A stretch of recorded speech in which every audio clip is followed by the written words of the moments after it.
Hello, welcome to Dungeon Dwellers Podcast. I'm your host, Justin. We're on our 7th review for Halloween month, and today we're reviewing The Crow Special Edition, written and drawn by James O'Barr.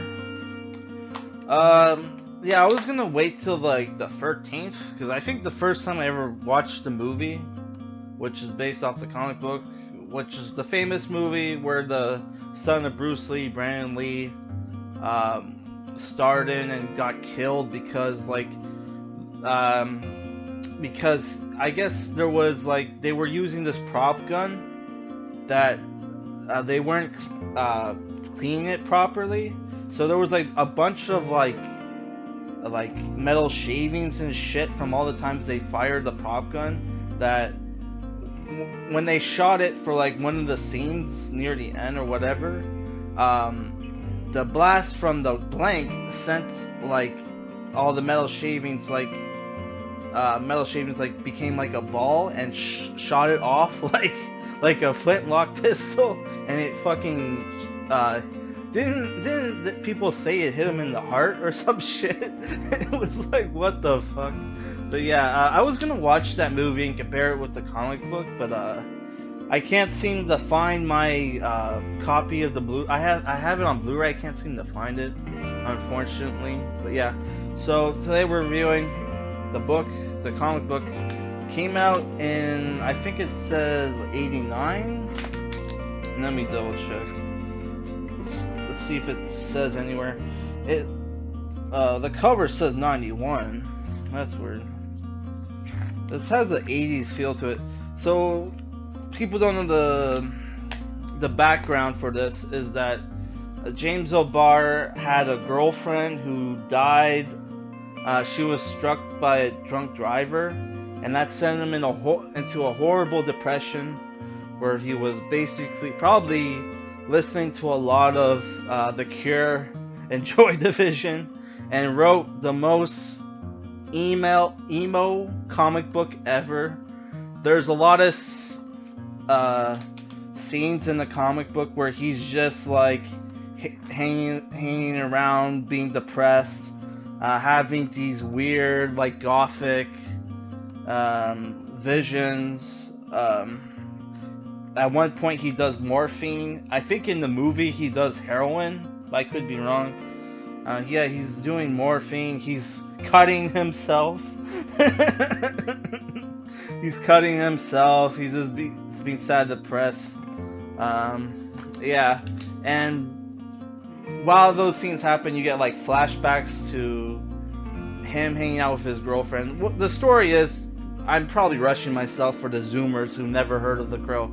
If people don't know what the story of The Crow is, basically this guy, Eric Draven, young man, and his beautiful wife, or girlfriend, fiance, whatever, are stuck like on the side of the road. Their car is broken down. A car drives by with gangbangers on smoking crack. They're high on crack cocaine, and they brutally kill Eric and murder and rape his girlfriend. And what happens is he's brought back from the dead by this talking crow, and what he does is he puts on this face paint where he draws like these lines across his eyes, and he puts he paints his lips and draws a big smile on his face. I actually went in 2008 for high school. We had a Halloween dance. I went to school as the Crow because of the fucking Dark Knight, the Dark Knight Nolan movie with Heath Ledger. Everybody thought I was supposed to be the Joker. It's like I had to tell these retards who the fucking Crow was. It's like, dude, like, how do you not know what the Crow is? Like, you never because it would play like on TV almost like every like Friday the 13th, every Halloween. It's a great movie if you haven't seen it. It's different enough from the comic book that you can enjoy both, and it doesn't matter which one you watch first.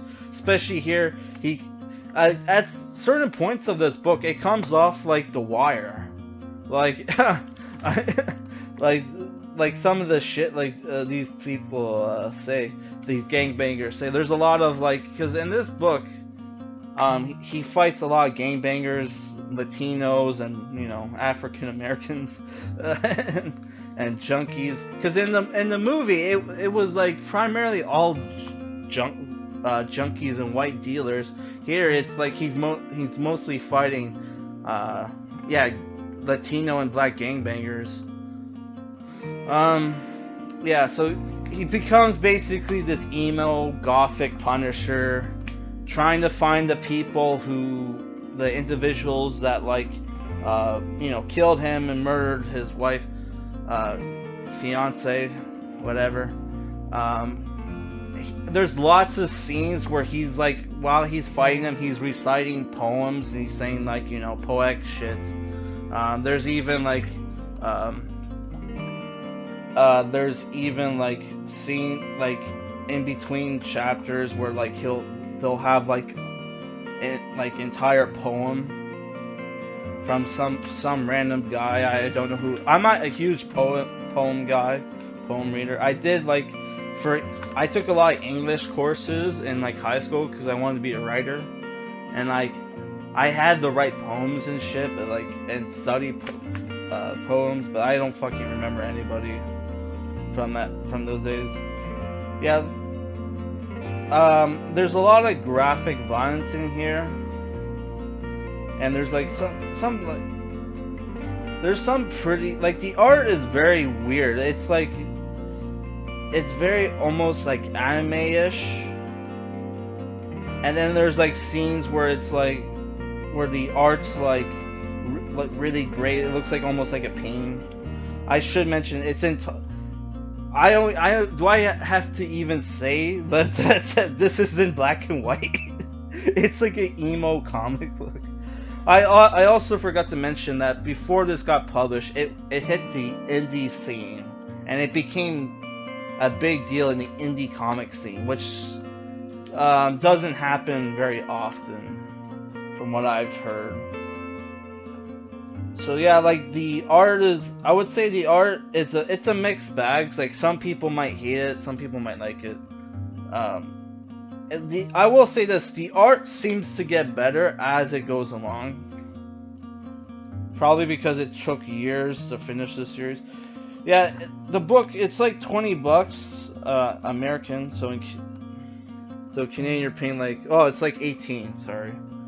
Canadian it's 21. But I would say price-wise, it's a pretty thick book, so you're getting your money's worth. And the covers, they have a cover collection at the back that's in all of them's in color. That looks pretty fucking good. Reminds me of the artwork you would see in the Vampire the Masquerade manuals and shit.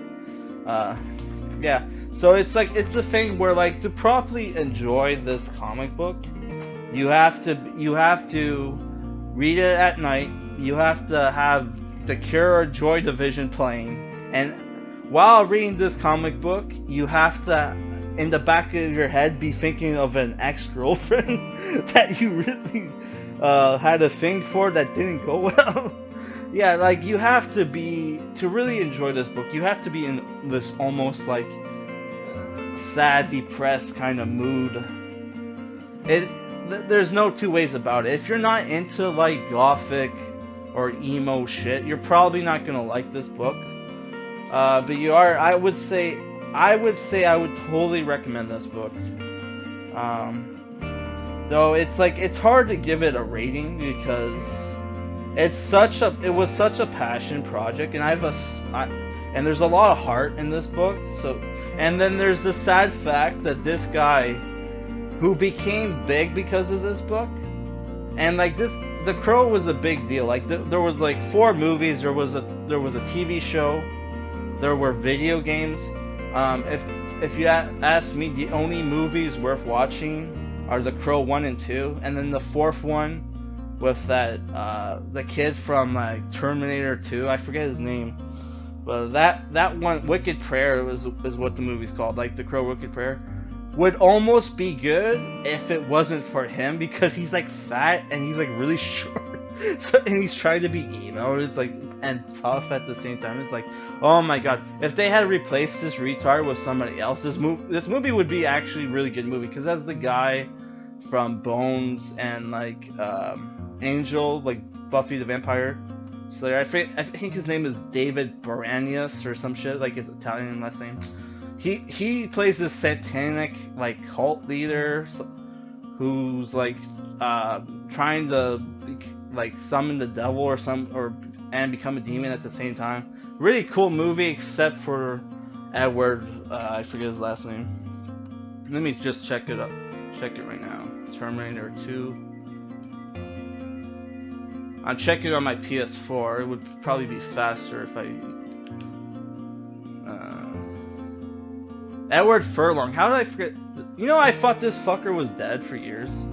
I remember reading a story after the Green Hornet came out. I remember hearing a story how he fucking died of a drug overdose, and then I thought he was dead for years until like Terminator Dark Fate come out, where people were like, he's doing like conventions talking about the movie. And it's like, what the fuck, dude? I thought this guy was dead for like 4 fucking years or whatever the fuck since Green Hornet came out. Holy shit. Yeah, like I don't know how do you give this a rating? Because it's like the writing can be kind of cringy and like laughable at times, but you kind of get used to it. So it's like, I don't know, dude. If I'm going to give it a rating, to be fair, I probably should only give it like a 7 out of 10. But if you're into emo shit, you're into goth shit, totally pick up this book. It's a great book. What I'm reviewing after this, I have no idea. I'm probably going to put out like a video recommending horror manga to read. So look out for that. Peace.